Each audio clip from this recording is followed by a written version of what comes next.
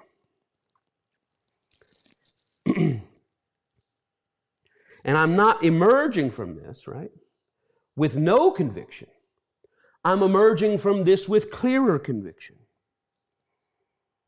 And my conviction is that the old us, them, right team, right place, that idea cannot possibly be true. It can't possibly be true.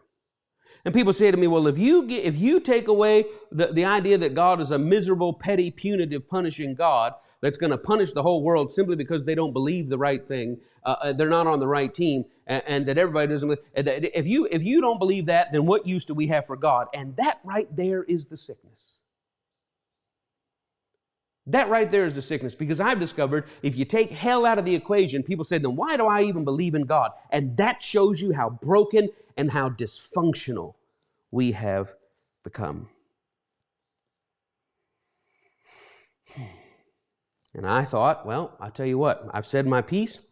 150 weeks, I poured out what's eating Gilbert grape, right? I poured that out. I said, here's where I am. Nothing else matters. 150 weeks. God bless you, like the dealers in Vegas, and I'm out. Thank you very much. And I thought, I'm just going to go off, and I'll always have, bittersweet memories is all I'm taking with me, but I will always love you. And I have to move on. I have to live my life, and everybody else can figure it out where they're going. And I wasn't bitter. I wasn't angry, but I was done. And I was ready for what was next. Somebody say, well, where did you go? Where did you go when you stopped in ministry? Where did you step down?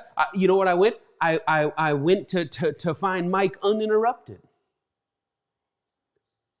I went back to find this 15-year-old boy who put his faith in God and became Minister Mike and Pastor Mike. I said, I didn't go out to find it. I just said, I'm going to just not be that person anymore. Why? Because that person's life and drive was entirely built on a false idea of God. And regular Mike had questions. Regular Mike had thoughts. Regular Mike just wanted to be a simple, mere human to know love. It's not Leo Sayer, but who's the when I need love, I hold out my hands and I touch love, giving you more. So anyway, make me so warm night and day. I wanted to know, I wanted to feel, I wanted to touch, I wanted to live without barrier. I wanted to live without a filter for the first time in my life. Someone says, is that where you've been? That's where I've been. Someone said, why are you back? Well, because Connie said she felt like, well, who is it? Did you find it? Leo Sayer. There we go. That's 1,000 points. So then why are you back? I'll tell you why I'm back.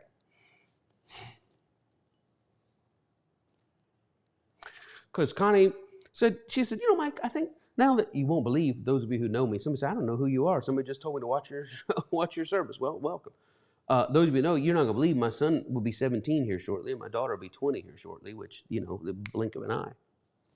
And Connie said, well, the kids are slowing down in school. She said, I think I might start tutoring some kids. And she did. And she started to tell me, oh, I met this kid, I met that kid. And she met this beautiful child. And this beautiful child had been through a lot. And then she met another child who had been through a lot, and another child who had been through a lot. And she said, there's this one girl, she breaks my heart. Just life has crashed on her in every way. And she said, I just say, well, how are you doing today? And she said, I'm okay. And well, how was your weekend? It was okay. She said, Mike, I've just determined I am going to pour love into this. And I walked by, they were doing a session, and I heard that little girl, and Connie said, hey, how you doing? She said, hi, Connie, I'm doing great. And you could hear life in that little child, that little, kid. And I thought, you know what? I'm regular Mike here.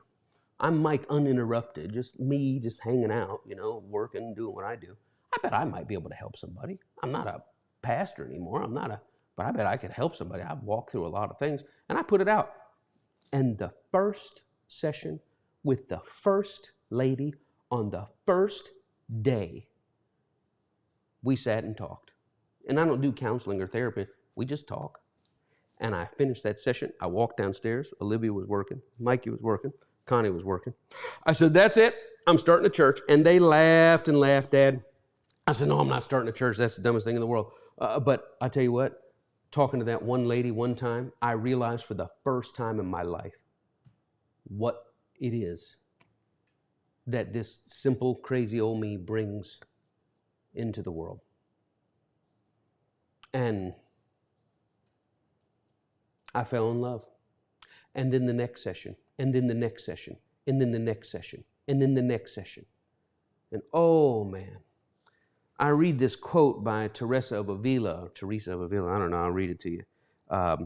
It came along right at the right time. A lot of the stuff we read, it's not that it's that awesome, but when it's the right season for who we are, that's when it's most beautiful, you know what I'm saying? And listen to this. She lived in the 1500s, and she said this.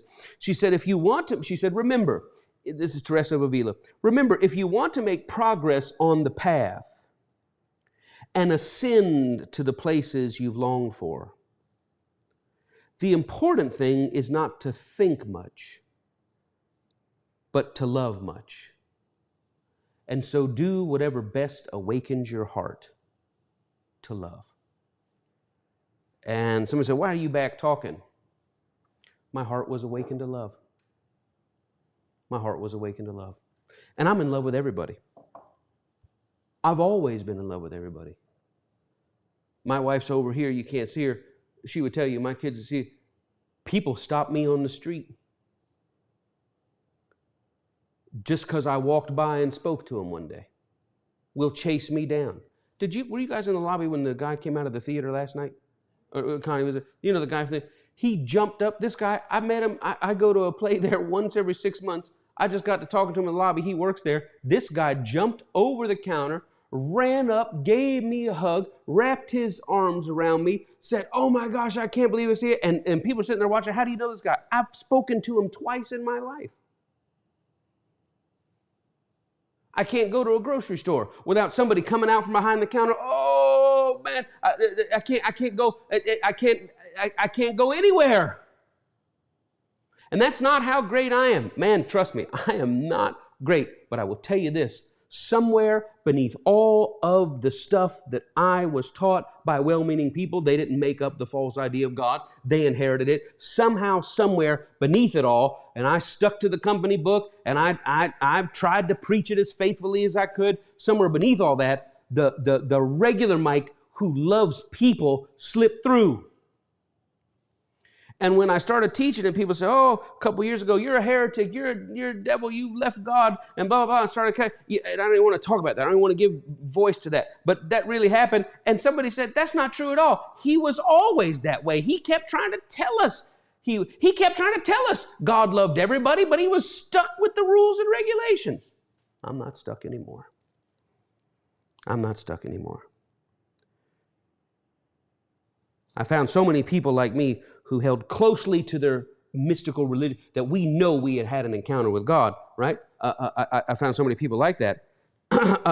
but they didn't know where to go with it because they knew their real God experiences, but it didn't fit, right? And I kept saying, God, I can't do anything for these people. I can't do anything for these people. I'm not starting a church. I'm not going to go back to building funds and budgets and strife and schism and having to train people and train people to put all their energy into the institution. And we'll come here, and you come here 3 times a week, and we do meetings, and we set up, and we break down, and we do. I said, I'm not going back to that, God. So leave me alone. But then I began to think, maybe there is a way. Well, you can't call it a church. It is a church. Maybe there is a way.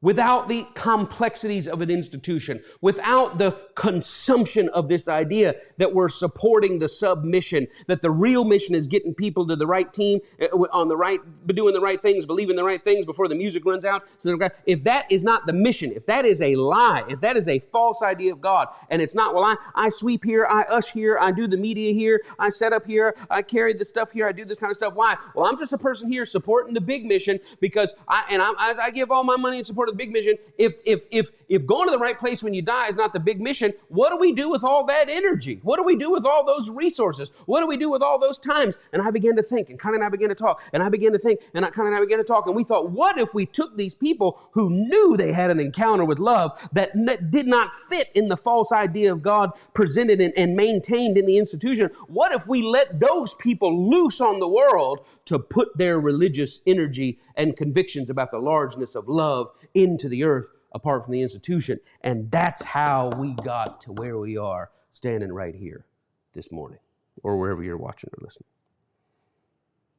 And I asked my kids, I said, guys, someone said, you're going to give us the list of why? I'm going to give you the list of why. Just hang on a second.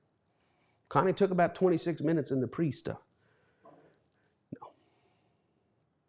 I asked my kids, I said, hey, we were at lunch or whatever, or dinner. I said, hey, Mom and I are talking about maybe stepping out again.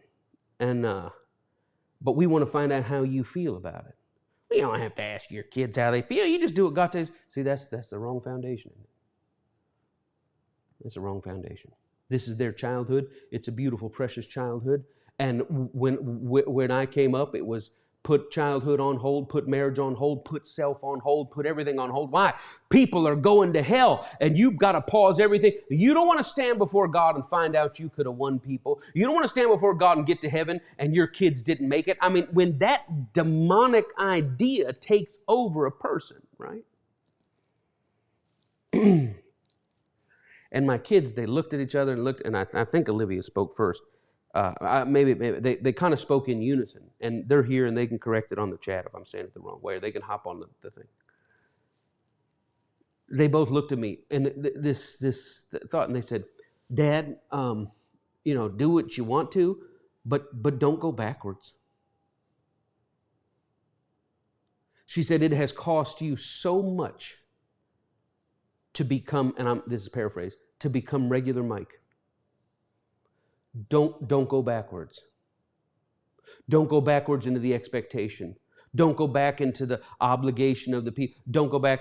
And here's another thing that came out. And don't withhold what you truly believe in this freedom for fear of how people will respond to it. That was an interesting thing. I thought they were going to say, man, we got to get up again on Sunday. We don't want that wasn't what they said at all. It was the cost that has come and the process, because they've watched it now. The dad that their first dad that raised them is not the same dad as he is today. They still got a dad. It's just a new guy doing it. Born again. And that's what I want to help you with. But they said, Dad, just promise us you won't go back. And I said, okay. I say, what? Why don't we check in every week or every couple of weeks, and you tell me if you sense I'm pulling my punches, or if you sense that I am walking free. That's one of the reasons we put this out with a private link. We're not trying to go in there. We want to get a bunch of followers. Now, I would love for 1 million people a week to tune in. I would love for 1 million of you a week to go out and to live charitably in the earth, released and empowered, not to focus your energy on an institution, but to embody love and dignity in the earth. I would love to turn $1 million a week. Each person given $100 to ease suffering to some charity, someplace. Can you imagine $100 million a week, $5 billion a year? Put in all the volunteer hours instead of 2 hours on Tuesday setting up the choir, 2 hours on Wednesday singing in the thing and the altar call, and 2 hours on Saturday practicing the thing, and then 2 hours before church and 2 hours after church, and then we got Sunday night. Can you imagine putting that same 10 hours into visiting somebody who needed a friend? Can you imagine taking all that energy, 1 million people a week? I mean, we'd be making a $10 billion impact in the world. Never sat in one service together.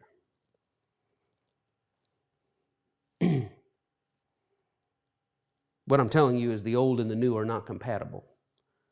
This is not, well, Pastor, you're still where you were. You're just a little degrees out. No, it's a shift by kind. And we're not the first ones to go through this. Let's bring this on in. I think of Jesus, right? In the biblical story, right? He goes into the synagogue and says, hey, I know what you've heard. I got a bigger idea. And they push him out.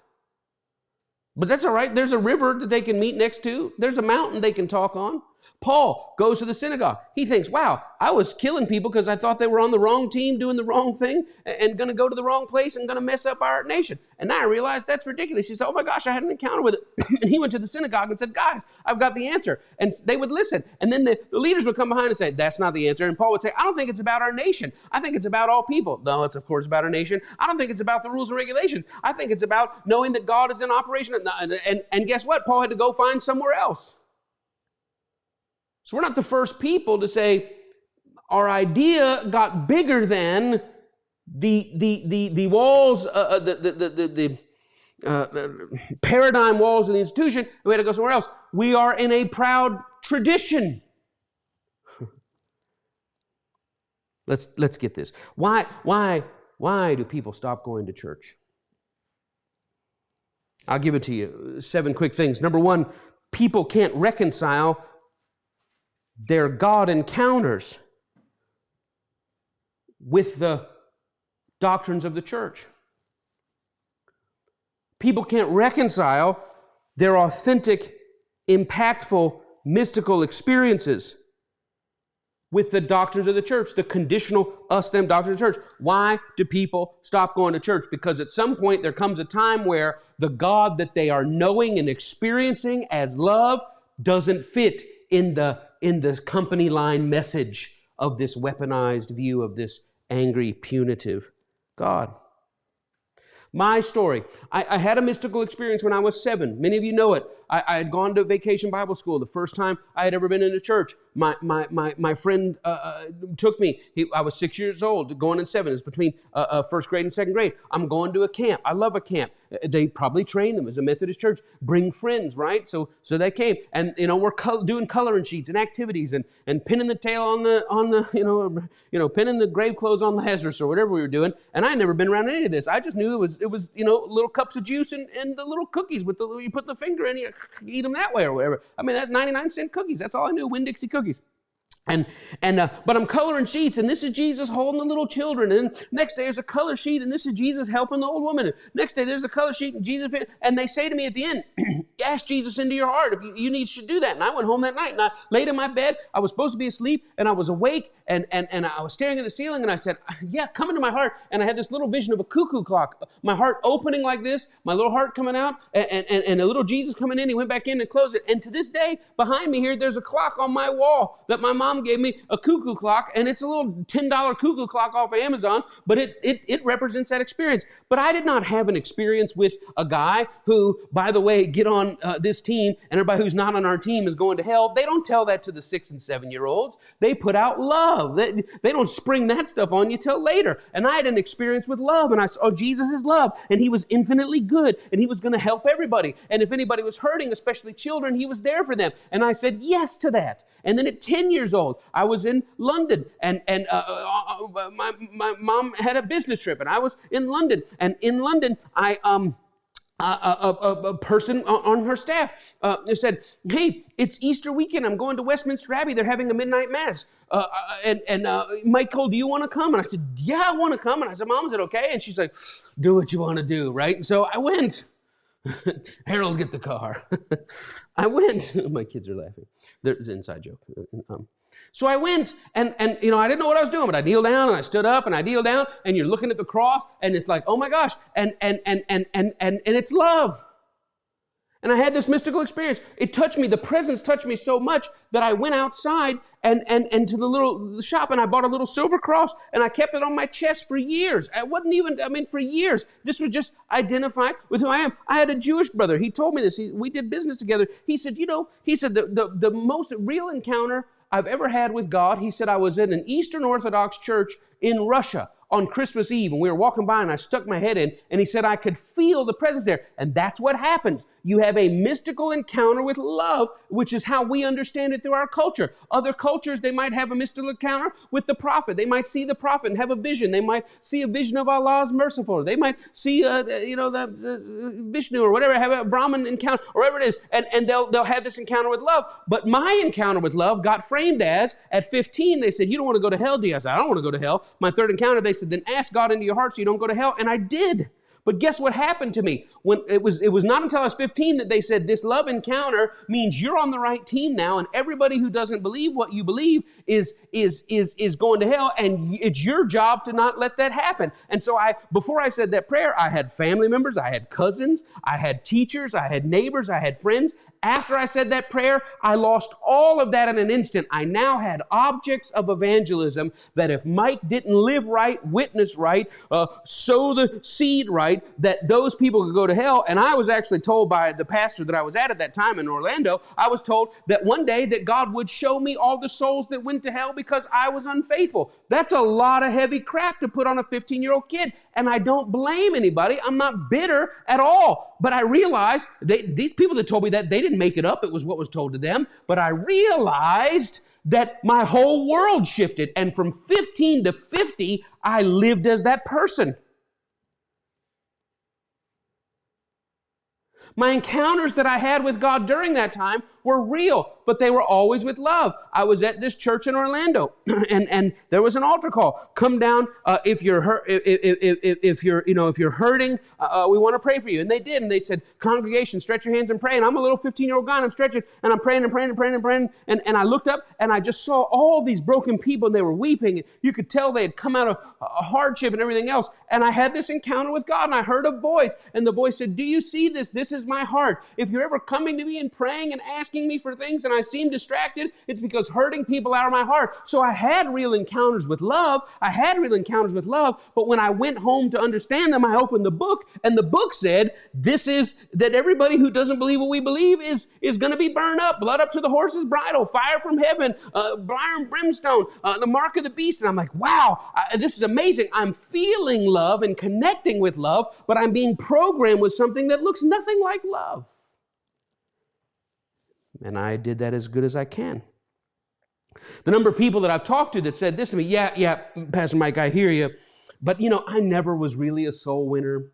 I hear you. I agree with you. I think it's wrong. That's the whole idea of, the Jews are going to hell, the Muslims are going to hell, all the gays are going to hell. I think that's wrong. But, I never really put any emphasis on that. I just kind of went to church, and they would say, go soul winning, but I never did that. I never went up to somebody, turn or burn and repent. I never did that. And that's interesting. Number one, it's interesting because people, when they tell me that, they're saying to me, I knew intuitively that can't be right.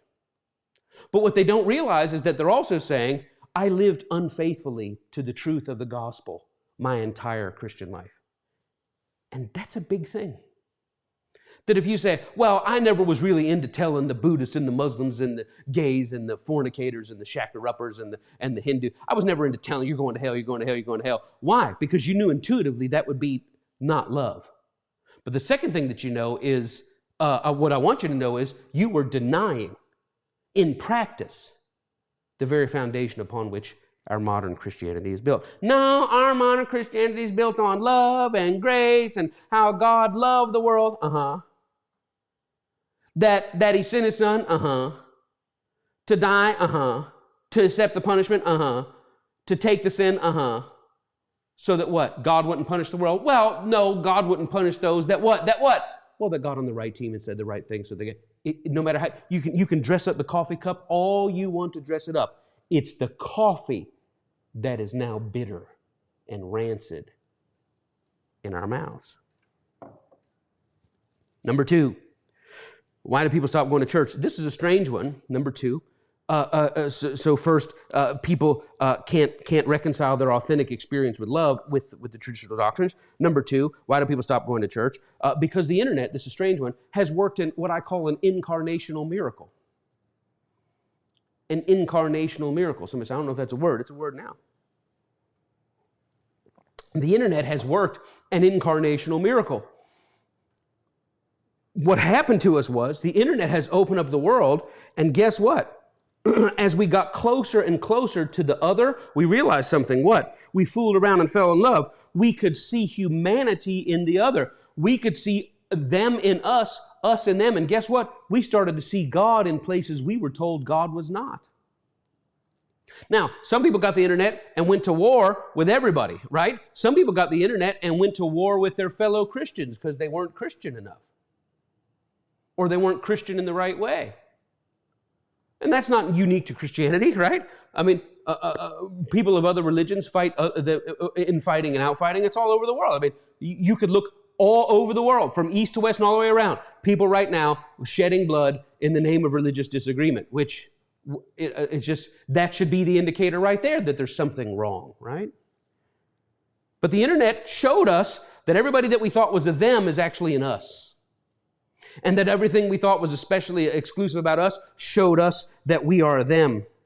And that incarnational miracle, why do you call it an incarnational miracle? Because in our gospel story, what we should be pulling from that is not get on the right team or you're going to burn forever. What we should be pulling from that is, wow, when God, the idea of God is far, then God seems angry and everything else. But when God draws close, we see God as love. And that God draws close to people who we deem unlovable. So the whole gospel story we see over and over again. Forget the red letters. What we see over and over again is that anybody who was considered on the outside by the institution, God brought them close and affirmed them. That's what should be our takeaway.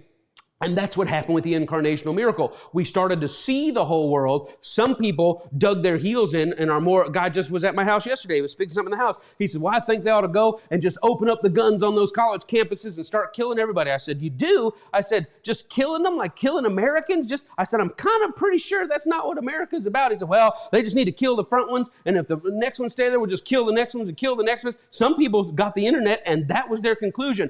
Others of us got the internet and saw the strife and said, man, I don't want to be involved in this. Why? Because our experience with love was calling us higher than the us-them divisions that are as old as humanity. Number 3, quickly. Number 3. Why do people stop going to church? Because you can only ignore the quiet part for so long. Right? You can say, I never really talked about that, but never really talked about that. I mean, if you told me you were part of the Klan, and I said, well, you're part of the Klan, the KKK, we're part of the Klan. And I said, but Pastor Mike, I'm there, but not really because of all the Jew and black stuff. I mean, they do a lot for the kids, and I just think it's, they host a barbecue, and I think it's good that we should have a place to go. But you realize they're built on the idea of, but I don't focus on that part. But you don't focus on that part, right? You can only ignore the quiet part of the gospel for so long before you have to look yourself in the mirror. And sometimes it's helpful to say the quiet part out loud, to verbalize the core doctrines of the church. Here are the core doctrines of the church. Original sin. One person blew it. Everybody gets punished. Penal substitution. God is a drunken father. He's going to beat somebody. Jesus is like, beat me, Dad. Beat me, Dad. Damnation upon anybody who doesn't believe what we believe. And anybody who believes what we believe, but they're not faithful in doing it the way we do it, that's eternal damnation. As well as the legacy of sexual, tribal, gender, religious violence, and so on. It's helpful to say it out loud. That a person just wrote me the other day, but what I have to ask you is, are you still a Christian? And you've seen my video, am I still a Christian? That's a good place to start. Yes, no, I don't know, I hope not. Maybe I aspire to be, am I still a Christian? If what you mean by that is, do I still believe that God is so angry? Well, don't you believe in the cross? Don't you believe in the substitution? Don't you believe in that? I believe Jesus was crucified, not for the reasons you do. I do believe in the resurrection, but not for the reasons that you do. I believe that faith in that can transform a life, but not for the reasons that you do. Why? Because the reasons that you do, the reasons that I do, the reason that we did for a long time was built upon the idea that God is an angry, out of control God that built a universe that totally got out of control, and he really doesn't want all these people going to hell forever, but he's going to box himself into a corner. And I can't believe in a God that is that small and a God that is that small. And I certainly can't believe in a God that when we get there to find him, to find out he's worse of a parent than I am. There's no way. Number 4, why do people stop going to church? Number 4, when it no longer speaks to the depth of their human experience. That what they're experiencing, that when it no longer speaks to the depth of their human experience. Number 1, when they can't reconcile their experience with love into the church doctrines. Number 2, when the incarnational miracle has happened and they're starting to see that the us-them idea is false. Number 3, because they can't ignore the quiet part too long. Number 4, when the church and what's bringing forth no longer speaks to the depth of your human experience, that the life they're living every day, they work with Muslims, they work with LGBTQ, they work with Jews, they work with atheists. And at church we're told, bad, God's going to get them. And when you get out there, you go, wait a minute, this is not bad. These are human beings. That the things we're hearing don't correspond to or nourish the things we hunger for so deeply. That we long to be in this world fully engaged in the human experience. We want to see fully and feel fully. We yearn to accept the world and engage with the world as it is. We aim to act in the world with what it could be, not just its brokenness, but with the hope of what it could be. And we realize that the current church doesn't have that theology. The current church is just, are you aligned with God? Are you aligned with God? And if you're not doing it right vertically, if you're not speaking and believing and acting in the right things with God, that takes precedence over everything else. And that is not true religion. True religion is that you connect and live a fully human life in all of its messiness, in all of its brokenness, and you work towards a wholer self. You work towards out of your lower self, your chaos conditioned lower self, to your image seated higher self, and you work through that, and you connect and you experience and you live that life, and you can see the process in yourself and others, and you believe in hope beyond the brokenness of this life, but you also believe that you can be an embodiment of that beyond hope in this life. That is true religion. And they realize that the church is all about being on the right team. As a matter of fact, if you deny the right teamness, then it doesn't matter how much love you show. I mean, if I told you as a pastor of a church, hey, we did a missions trip. We did a missions trip, and we sent people over, and we sent some doctors over, and they were fixing pallets and doing dental surgery. And I said, oh my gosh, I want to give to that mission trip. I want to give to that mission trip. And they came back and they said, we did 73 successful surgeries. And then somebody raised their hand in the church, and how many people got saved? They said, well, nobody got saved. We were just fixing mouths. You were just fixing mouths? You wasted the money. You wasted the time. Why? Who cares if somebody's mouth gets fixed if they're going to hell? That's the quiet part that you have to say out loud. And I tell you who cares if their mouth gets fixed if they're going to hell. The person whose mouth needs to be fixed. That's who cares.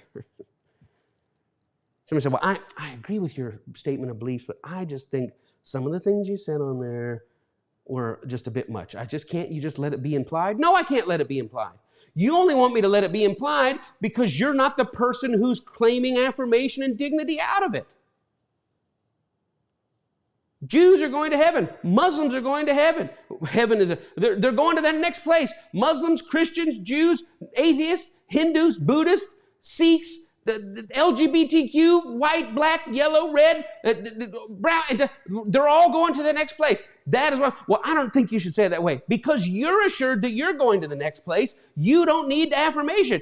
But if you're not sure, if nobody's ever said the loud, given voice to the love part, then I'm so glad somebody finally said it.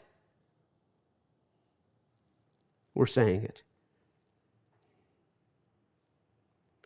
it. Number 5. Quickly, you realize that what the church understands as love is not really love at all. Why do people stop going to church? Because one day you realize what the church calls love is not really love at all.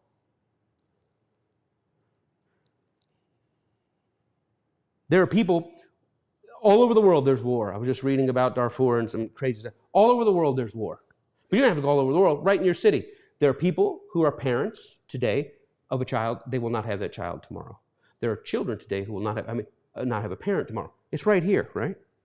And yet I was at Costco the other day and I saw two men holding hands, walking with one another, leaning arm in arm, and the one guy kissed the other guy on the cheek. And the church believes that is the greatest evil in the world today. And God is far too large to care about anything remotely, or to be obsessing over anything remotely that insignificant.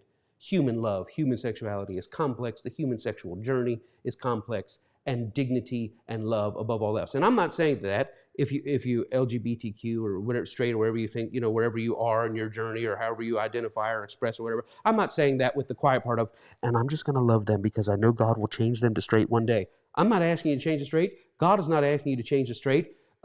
We think this idea, well, if they're straight and they're married and they're just sleeping with one another, that it's perfect.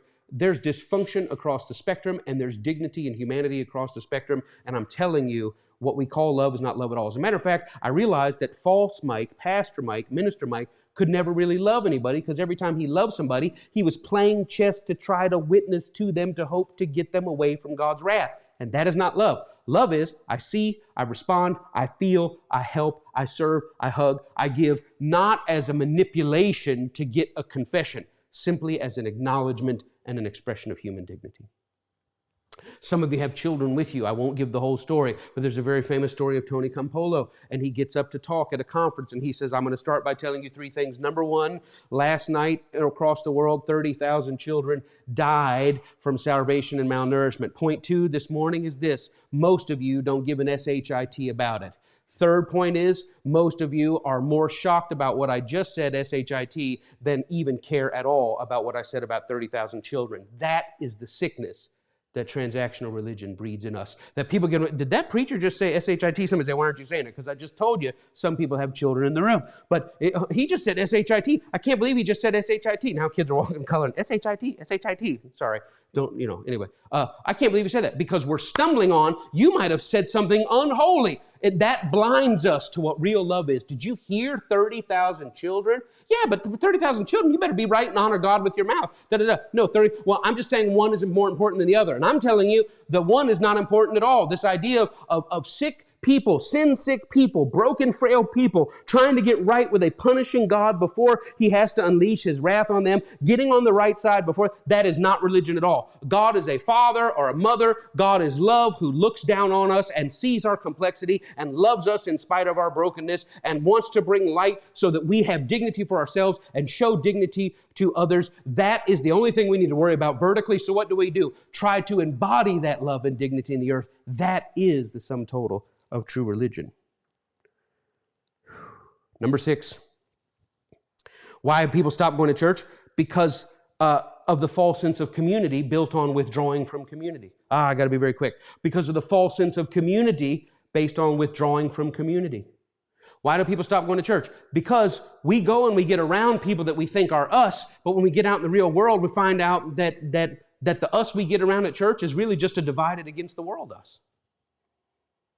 And some people hate to go because to identify, I even heard an atheist say this. He says, I don't necessarily believe in the idea of a God. He said, but I refuse to call myself an atheist because I know at the root of it, most atheists, many atheists, the most vocal ones, carry themselves like a-holes. That's how they carry themselves. And guess what? A lot of you are the same way with a Christian. You would rather say you're spiritual or you're religious, which is what all the surveys say. People call themselves spiritual versus a formalized religion. Why? Because whenever you choose to call yourself a particular religion, you understand the weaponized history of that religion and what goes along with that label. And so some people say, I'd rather withdraw from a community that I know is built upon a foundation that minimizes dignity, and I would exist outside that community, because at least out here, without the label and without that, I can operate in love. I can help anybody. I can talk to anybody. I can hug anybody. I can sit with anybody. I can pray for anybody. I can have anybody tell themselves to pray for me. I'm going to pray for you. Well, what God are you praying to? That's not a God at all. And you get out of all that. If I just withdraw, I can have my own private, I can have my own private relationship with God that's not constricted in, well, I'm around community. And a lot of times we say we're in community, but we're surrounding ourselves with people who have likewise been weaponized of the false idea of God. So I can't be around that anymore. I found this, that wherever love is the core thing, I'm at home around anybody. I was in a Publix, standing in line, as I often do, and the lady was doing the air traffic control on the self-checkout. Oh, you can go to number 3, you can go to number 6, and I'm waiting for my turn, and I turned to her, and I said, how are you today, my sister? Are you having a peaceful day? She said, I am, thank you for asking. I said, well, you're just getting started, you're finishing up. She said, I've got about 3 hours left. I said, well, has it been drama-free so far? She said, yes, it has. She said, and I said, well, look, we're just going to pray that keeps going until you finish up. And she says, Inshallah, yes. And Inshallah, a reference, this is an outsider's reference of, your mouth to God's ears, or let it be so, right? Not if God is willing, not that southern phrase, but basically, Inshallah, like, may God make it so. May God hear what you said and make it happen. And I said to her, Inshallah, indeed. Absolutely. Why? Because how she comes from a filter, an idea of a storefront of her understanding of goodness and love, that having a peaceful day comes from God, and my understanding comes from God. I'm not in the vehicle anymore. I'm not in the storefront anymore. I'm up here. I'm up here in the big idea. Inshallah, indeed. And I turned and went to my thing, and she grabbed me. She said, sir, you know what? I take just this interaction with you as a gift from Allah. I said, yeah, it is a gift from Allah. And we went on about our day. Why? Because I have realized that saying to myself, I've got to be around community. I've got to be around people who embrace the same contra Christ ideas, weaponized ideas of us, them, that I do. I can't do that anymore. And I find that I don't want to disrupt where I am. I don't want to be in a place where I say out loud, I don't believe that. I don't believe the foundation of this thing. So I would rather withdraw. But guess what? I believe that there are enough of us out here that we might be able to build community this way. Number 7. Why do people go? Why do people stop going to church? And thank you for your patience. We won't be this long going forward, but this is their first one. Why do people stop going to church? Because they begin to realize that their wrong view of God has literally sucked the life out of their lives. The wrong view of God has literally sucked the life, the living out of our lives. It robs us of feeling. It robs us of feeling joy. It robs us of feeling pain. It robs us of engaging fully with the messiness of life. Someone dies. We're not really grieving. We just want to know where their soul was. There's a bombing or a mudslide. We're not really feeling it. We just want to know what nation, what religion that was. There was a shooting at a nightclub. Was it an LGBTQ? I mean, okay, well, that's sad that people got shot. I feel bad about that. But what I really feel bad about is everybody in hell now, because there's no way you can be LGBTQ and on the right team. We're not even human. It turns us into something not human. It turned me into something not human. We're not able to experience pleasure. We're not able to embrace passion. We're not able to be honest about what it means to be human. Somebody said, why did you put that sexual part inside your statement of beliefs? You shouldn't do that. Because I'm not going to withhold the affirmation of the complexity of the human experience. Because the church is, well, we know this goes on, but let's just put that aside. And I refuse to live a filtered life anymore. Our fears about not going to the next world or being on the right team rob us of the simplicity and beautifulness and beautiful messiness of living in this world. We live a synthetic life, which is no life at all. My kids, so back to Leo Sayer, right? My kids, they had the Wiggles when they were little, and the Wiggles came on, and they, okay, everybody, it's great to be in Sydney, whatever it is, right? Where's Jeff? They're this Australian kids group, and they had the thing, and they're doing this, you make me feel like dancing, I'm gonna dance the night away. And I was walking through, and I said to Connie, you need to turn that off. She's like, why? I said, don't you see that how the devil will let a little thing like that bring secular music into our house? Well, it's a kid show. Yeah, it's a kid show doing a disco song. Listen to it. You got to slow it down. Listen to the original. 4 in the morning. Not going home. No. I mean, this is about partying all night in a club. She says, oh, I don't want to do that. Why? Why do you not want to do that? Well, we don't want that to be the seed by which the devil comes in and awakens their desire for the devil's music, and they're lusting and convulsing their bodies. Why? So we got to guard. Why? Why do we have to guard? It's the highest stakes in the world. Hell is the highest stakes in the world. We don't want to go there. We don't want our children to go there. And if we don't control and protect and keep the devil away, that's where they're going.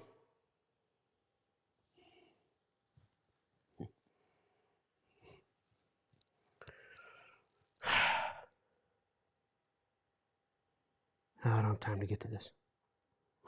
We played a secular song at our wedding, and people looked at us like, what is this? You can't play secular music. I've lost so much.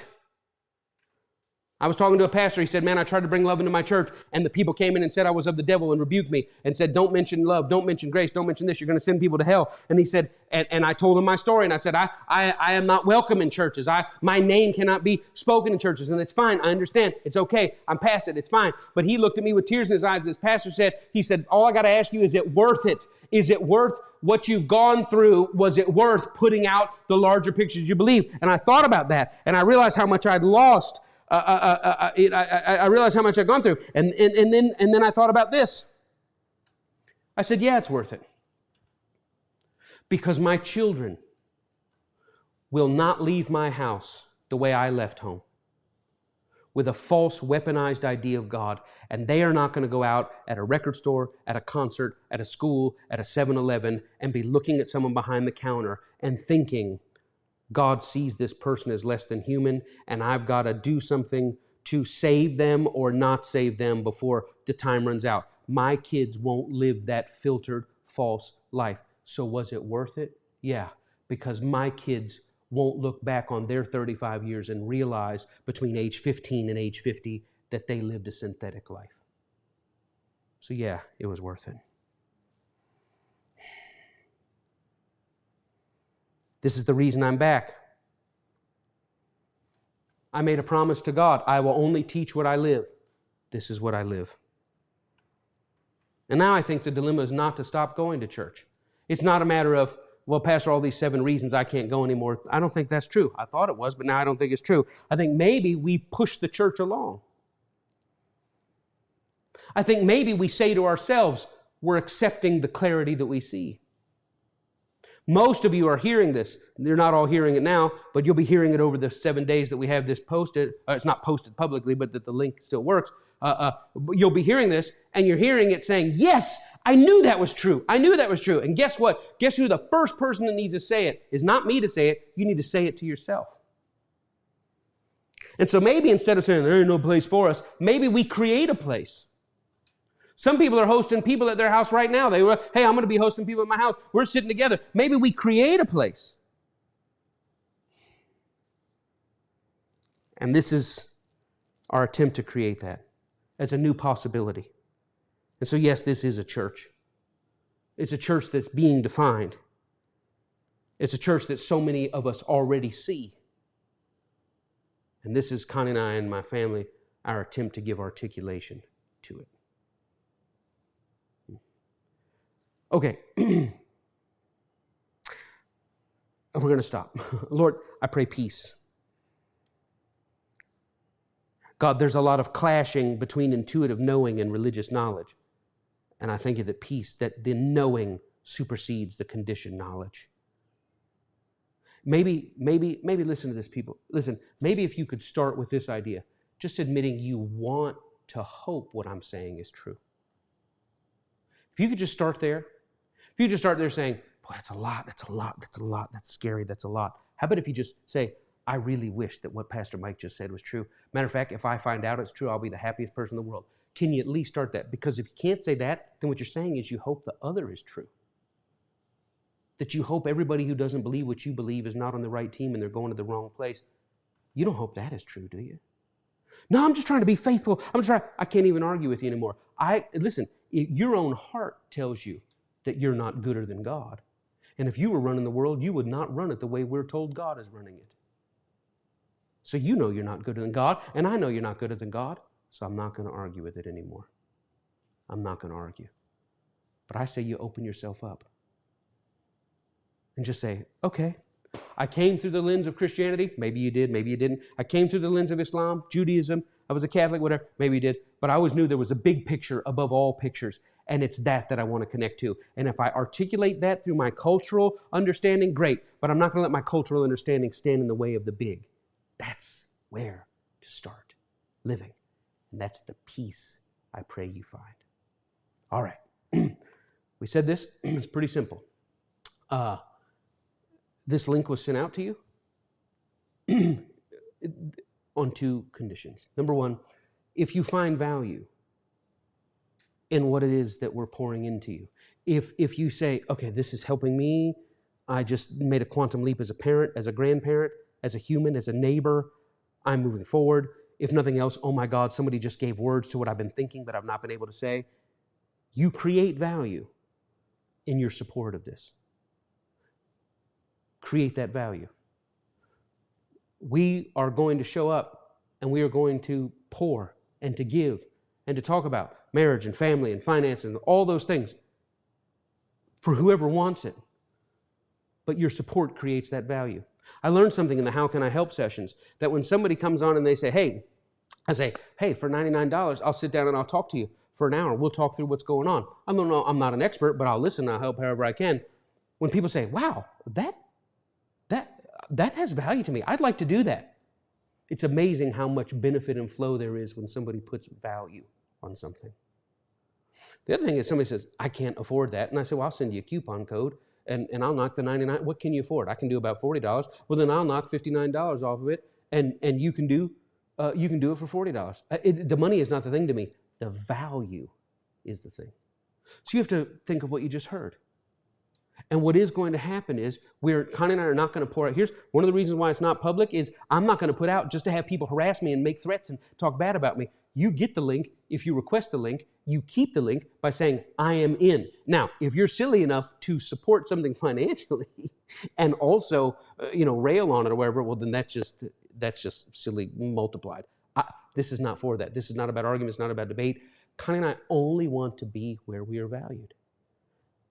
And your support creates that value. So when you say, okay, I'm getting value out of this, then you articulate that value through support. However, at whatever level you value it. And you can do it at any one of these things here. And that is the agreement. That is the agreement. But it's bigger than that, because the second thing that we're working towards is we want a new way to think about being a Christian. We want you to live charitably. We want you to see. We want you to act. We want you to create. Well, what about my tithe? What about my building fund? Connie and I don't want it. Well, I've got $20,000 in tithe I haven't paid this year. I'd pay it to you. Are y'all a nonprofit? We are not a nonprofit. And we don't want your $20,000 tithe. But I tell you what, if you have $20,000 that you've not given, and I know we've been conditioned to putting it in the aircraft carrier because we were conditioned to getting the pilots to where they need to be so they could strike and get people out of hell, I want you to step away from that and say, I've got money. I've got time. I've got cash. I set aside 10% or 5% or 2%. I always do my bonuses, and I always put that to an institution because I know that the highest thing you could ever do with something is get people out of hell. Once you get out of that idea, now all of a sudden you stop taking your money and pointing it vertically and say, how can I take my life and point it horizontally to seeing, to feeling, to acting, to affirming, to easing suffering, eliminating suffering, to embodying love. That's the agreement. Now, when you support Connie and I, we will know you're out there and that you support us, and we are grateful. But when you live charitably, we won't know. Eventually, though, I would like to get something together where people could share how they do it. A lady told me the other day, as a matter of fact, the lady that got this whole church started, my very first How Can I Help session, she said, Pastor, do you know what the Lord told me to do? She said, I put out on Facebook, maybe I shouldn't say this, that might be an identification. She's like, Pastor, everybody's going to know it was me. I'm not going to say anything. She just said, I found people that were hurting and invited them to breakfast. And she said it was around Valentine's Day, and I knew these people had lost their spouses, and I just wanted to make sure they weren't alone. She said, so I paid for their breakfast, got them a gift card and a little balloon that says, I love you. And she said, you should have seen these people coming in, young widows, old widows. And she said, I just loved on them. And she said, you know what I took? And you know what that is? That's embodying love. Well, I don't know how to do it. If I'm not giving money to an institution, I got $5,000. I just had a big sale. I got to give take that $5,000. Go to the children's hospital in your area. Find out who doesn't have money, who doesn't have Uber cards. Show up with Uber cards. Hear this. Show up with Grubhub cards. Show up with, a guy talking to me, I was talking about it. He said, I'm in construction. He said, I'd like to take just 1 day a week, take 3 or 4 hours. I used to volunteer 15 hours at the church. I'd like to take 4 hours on a weekend and just find a grandma whose porch is caving in and rebuild her porch for her. You want to talk about finding community? You go act in love and you will find community. You will find more love, more connection. Why? Because you're not in a weaponized us-them environment. Well, man, I just miss the camaraderie. Man, me and the bros used to get together and we would grill steaks and we would watch the football game. That was great. Do all of that, but take that same 7 hours that you were doing in the institution and take the bros and go out to a place and help a lady clean out her garage. Go to a nursing home, show up and say, who never gets visitors here? Oh, Sister Ernestine down there and Mr. Mack over 906. Nobody ever comes to see him. That's how you connect. We want to see you live charitably. We'll never know if you do that, but that's our condition. Support where you find value. And if you say, Mike, what you're feeding me, it's going to turn me into, it's already turning me into a larger life. It's already getting me back down, getting the filter where I can feel myself connecting. I'm going to go connect with my children, with my neighbor like I've never before. Then you communicate to Connie and I and say, hey, what the content, the ministry has value, and I'm communicating the value. But then we won't see you the other 7 days of the week, 6 days. So what are you going to do? I'm going to think about a new way to be a Christian. I'm going to think about a new way to be religious at home, with my neighbors, with my own family. I guarantee you this, if you open your heart, you say, God, show me, lead me, ideas and opportunities will flood in. I see why I've been holding that money. I see why I've been doing this. I've been trying to figure out what to do with the car. Lord, show me what to do with it. All we ever know before is bring it to the institution, let it be a tool for winning souls. Winning souls presumes the idea that God is more angry than my little beagle. And if my beagle is love, God is love. So live charitably. I don't know how to do that. We're going to figure it out together. That's why it's called the church of. We're still defining it together. So there it is. Week 1. Week 2, this week was an hour and 28 minutes. We won't be that long going forward, I promise. But this is what this church is about. You're going to have members? Yeah. You want to be a member? You're our member. What I got to do to be a member? Support and create value and live charitably. And tell people, you go to church? Yes, I do. What church you go to? It's not like a church you've ever been at. Well, we got a building. We're not that kind of church. What kind of church are you?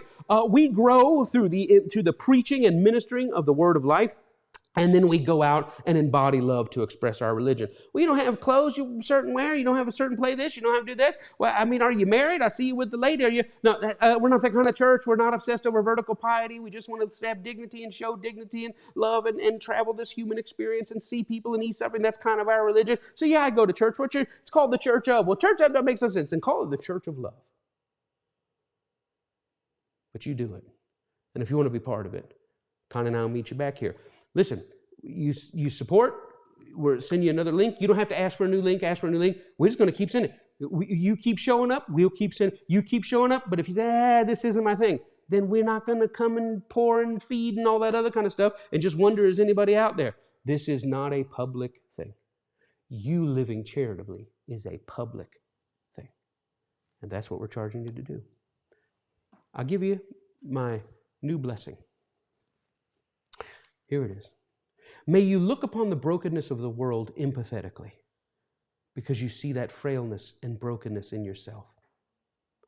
May you look on the suffering of the world sympathetically because for whatever reason your life has been buffered from it. May you look upon the frailty and brokenness of the world empathetically knowing it's in you. May you look upon the frailty and brokenness of the world sympathetically, thank you, Lord, because you know that brokenness is in you. But may you look upon the suffering of the world sympathetically, which is even though I'm not going through like other people are, I feel it like it's mine. Sympathetic brokenness, empathetic suffering.